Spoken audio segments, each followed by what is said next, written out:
ఒకప్పుడు భారత్లో ఉగ్రవాదంతో రక్తపాతం సృష్టించాలని పాకిస్తాన్ చూసింది. కానీ ఇప్పుడు అదే ఉగ్రదేశం భారత్ కొట్టిన దెబ్బకు కన్నీరు మున్నీరవుతుంది. సరిహద్దుల్లో పాకిస్తాన్కు తుపాకులతో సమాధానం చెప్పడమే కాదు, అంతర్జాతీయంగా పాక్ ఆర్థిక మూలాలను దెబ్బకొట్టడంలో భారత్ వేసిన చాణక్య వ్యూహం ఇప్పుడు ప్రపంచాన్ని విస్మయానికి గురిచేస్తుంది. దశాబ్దాల నాటి ప్రాణమిత్రుడు యుఏఈ కూడా పాకిస్తాన్ చేయి వదిలేయడమే కాదు, తీసుకున్న అప్పు కక్కు అంటూ గొంతు పట్టుకుంది. 1971లో దేశం ఏర్పడితే గుర్తించిన మొదటి దేశం పాకిస్తానే. యుఏఈ ఆర్మీకి శిక్షణ ఇచ్చింది కూడా వీళ్లే. కానీ ఇవాళ అదే దేశం ముందు పాకిస్తాన్ మోకరిల్లింది. దీని వెనుక ఉన్నది ఎవరు? అబుదాబి అకస్మాత్తుగా ఎందుకు తిరగబడింది?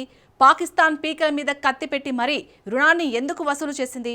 దీని వెనుక ఉన్నది భారత్ మాస్టర్ ప్లానా, లేక బ్రిటన్ పత్రిక ది ఫైనాన్షియల్ టైమ్స్ బయటపెట్టిన ఆ విస్తుపోయే నిజాలేంటి? Watch the story. పాకిస్తాన్పై భారత్ చాణక్య వ్యూహం ఏమిటి? మిత్రుడితోనే పాక్ను భారత్ ఎలా దెబ్బకొట్టింది?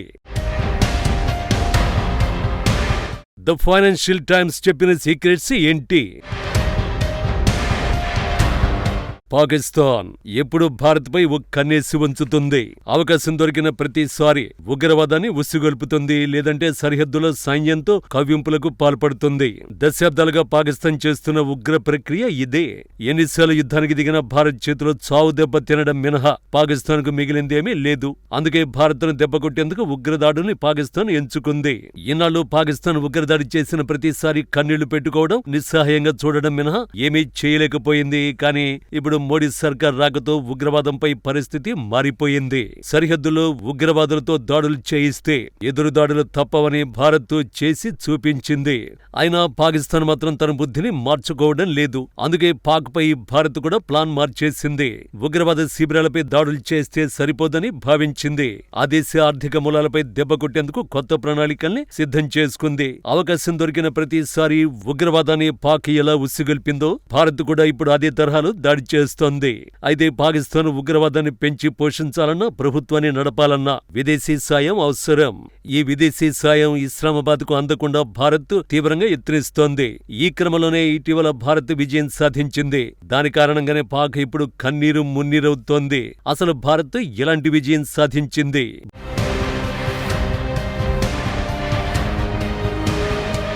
భారత్ విజయం గురించి చెప్పుకోవాలంటే పాకిస్తాన్ ఓటమి గురించి వివరించాలి.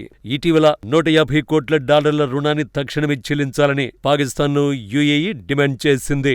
యుఏఈ అంటే యునైటెడ్ అరబ్ ఎమిరేట్స్. ఈ విషయం చాలా మందికి తెలుసు. నిజానికి ఈ పరిణామం అంతర్జాతీయ స్థాయిలో తీవ్ర చర్చనీయాంశంగా మారింది. ప్రస్తుతం పశ్చిమాసియాల యుద్ధం కొనసాగుతున్నందున ఈ అంశం అంత పెద్దగా వార్తల్లో నిలవలేదు. మీకు తెలుసా, 1971లో యుఏఈ ఏర్పడినప్పుడు ఆ దేశాన్ని అధికారికంగా గుర్తించిన మొట్టమొదటి దేశం పాకిస్తాన్. యుఏఈ వ్యవస్థాపకుడు షేక్ జాయిద్ బిన్ సుల్తాన్ అల్ నహియాన్ కు పాకిస్తాన్ అంటే ప్రత్యేక అభిమానం ఉండేది. పాకిస్తాన్ తన రెండో దేశంగా ఆయన భావించేవారు. అందుకే పాకిస్తాన్ లో ఆసుపత్రులు, పాఠశాలల నిర్మాణం, నిర్వహణకు శ్రీకారం చుట్టారు. యుఏఈ సైనిక శక్తిని నిర్మించడంలో పాకిస్తాన్ కీలక పాత్ర పోషించింది. 1970లో యుఏఈ వైమానిక, నేవీ, ఆర్మీకి పాకిస్తాన్ స్వయంగా శిక్షణ ఇచ్చింది. యుఏఈ వైమానిక దళం మొదటి 5 చీఫ్లు పాకిస్తాన్ ఎయిర్ ఫోర్స్ అధికారులే కావడం విశేషంగా చెప్పొచ్చు. ఒకనొక దశలో యుఏఈ ఎయిర్ ఫోర్స్ అనేది పాకిస్తాన్ కు అదనపు దళంగా మారింది. పాకిస్తాన్ తో అంతటి బలమైన సంబంధాలు యుఏఈకి ఉన్నాయి. ఒక రకంగా చెప్పాలంటే పాకిస్తాన్ కు చిన్న కష్టం వచ్చినా ఆర్థికంగా యుఏఈ వెంటనే సాయం చేసేది. రెండు దేశాల మధ్య విడదీయరాని బలమైన సంబంధాలు ఉండేవి. ఈ నేపథ్యంలో $150 కోట్ల రుణ బకాయిల్ని తక్షణమే చెల్లించాలని పాకిస్తాన్ ను యుఏఈ డిమాండ్ చేయడం ప్రపంచాన్ని ఆశ్చర్యపరిచింది. అందుకే అంతర్జాతీయంగా చర్చనీయాంశంగా మారింది. అబుదాబి డిమాండ్ మేరకు పాకిస్తాన్ గత్యంతరం లేక ఆ $150 కోట్ల చెల్లించింది. అందుకోసం మిత్రదేశాలన్నింటినీ రుణాల కోసం అడుక్కుంది. చివరికి పాకిస్తాన్ పాత మిత్రదేశం సౌదీ అరేబియా ఆదుకుంది. అయితే ఈ విషయం ముగిసిపోయింది కదా, ఇందులో కొత్తేముంది అనుకోవద్దు. తాజాగా దీనికి సంబంధించి బ్రిటన్ కి చెందిన ది ఫైనాన్షియల్ టైమ్స్ ఓ కథనాన్ని ప్రచురించింది. అందులో ఓ ఆసక్తికరమైన విషయాన్ని వెల్లడించింది. పాకిస్తాన్ పై రుణం చెల్లించాలని యుఏఈ ఒత్తిడి చేయడం వెనుక భారత్ హస్తం ఉందని తెలిపింది. యుఏఈ యుఏఈ పాకిస్తాన్ మధ్యలో భారత్కు సంబంధం ఏమిటి? చాలా అరబ్ దేశాలతో పాకిస్తాన్కు సత్సంబంధాలున్నాయి. అందులో యుఏఈ కూడా ఉంది. కానీ 2025 సెప్టెంబర్లో సౌదీతో పాకిస్తాన్ చేసుకున్న ఓ రక్షణ ఒప్పందం యుఏఈకి ఆగ్రహాన్ని తెప్పించింది. ఆ ఒప్పందం ఏమిటంటే వ్యూహాత్మక పరస్పర రక్షణ ఒప్పందం. ఈ ఒప్పందం ప్రకారం ఒక దేశంపై జరిగే దాడిని రెండు దేశాలపై జరిగిన దాడిగా పరిగణిస్తారు. పాకిస్తాన్ తన అణు సామర్థ్యంతో సౌదీ అరేబియాకు రక్షణ కల్పిస్తుందన్న సంకేతాలను ఈ ఒప్పందం ఇస్తోంది. ఈ ఒప్పందంపై యుఏఈ రగిలిపోయింది. అందుకు సౌదీ అరేబియాకు యుఏఈకి మధ్య శత్రుత్వం పెరగడమే కారణం.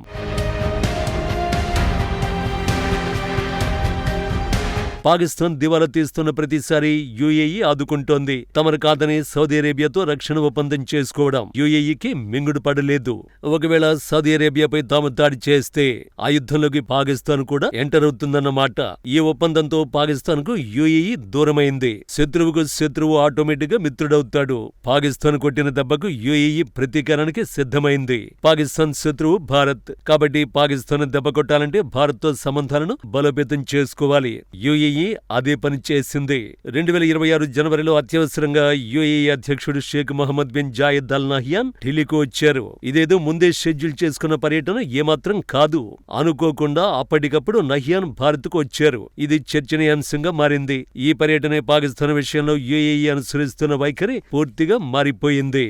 అప్పటి నుంచి పాకిస్తాన్లో పెట్టుబడులు పెట్టాలనుకున్న యుఏఈ నిర్ణయాల్లో మార్పు వచ్చింది. పాకిస్తాన్ అంతర్జాతీయ ఎయిర్లైన్స్ ను కొనాలనుకున్న నిర్ణయాన్ని రద్దు చేసుకుంది. ఈ నిర్ణయం వెనుక కూడా భారత్ ఉన్నట్టు అప్పట్లో కథనాలు వెలువడ్డాయి. ఆ తర్వాత పాకిస్తాన్ రుణ అంశం తెరపైకొచ్చింది. పాక్ను దివాలా నుంచి కాపాడేందుకు 2019లో $350 కోట్ల రుణాన్ని అబుదాబి ఇచ్చింది. 2027లో IMF ప్రోగ్రాం ముగిసే వరకు అప్పు అడగబోమని యుఏఈ హామీ ఇచ్చింది.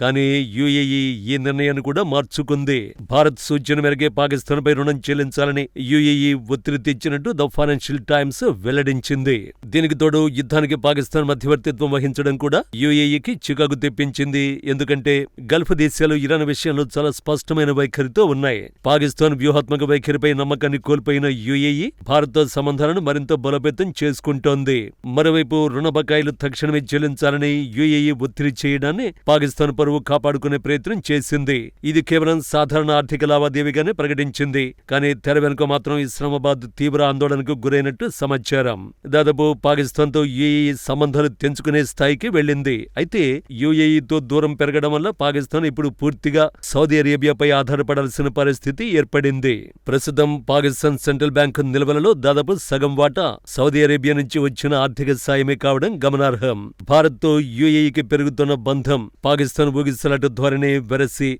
గల్ఫ్ రాజకీయాల్లో భారీ మార్పులకు దారితీస్తున్నాయి. ఒక రకంగా సౌదీ అరేబియాను సంతోషపెట్టడానికి ఆ దేశంతో పాకిస్తాన్ చేసుకున్న ఒప్పందం యుఏఈ బంధాన్ని తెంచేసింది. దీంతో పాకిస్తాన్ మింగలేక కక్కలేక అన్న పరిస్థితికి చేరింది. పాకిస్తాన్ ను ఆర్థికంగా దెబ్బకొట్టేందుకు భారత్ యుఏఈని ఉపయోగించిందన్నమాట. పైకి మాత్రం అటు యుఏఈ ఇటు పాకిస్తాన్ వేర్వేరు కారణాలు చెప్పొచ్చు. కానీ అసలు కారణం మాత్రం భారతేనంటూ ది ఫైనాన్షియల్ టైమ్స్ వెల్లడించింది. పాకిస్తాన్ ఆర్థిక మూలాలను దెబ్బకొట్టేందుకు భారత్ కూడా పక్కా ప్లాన్తోనే వెళ్తోందన్నమాట.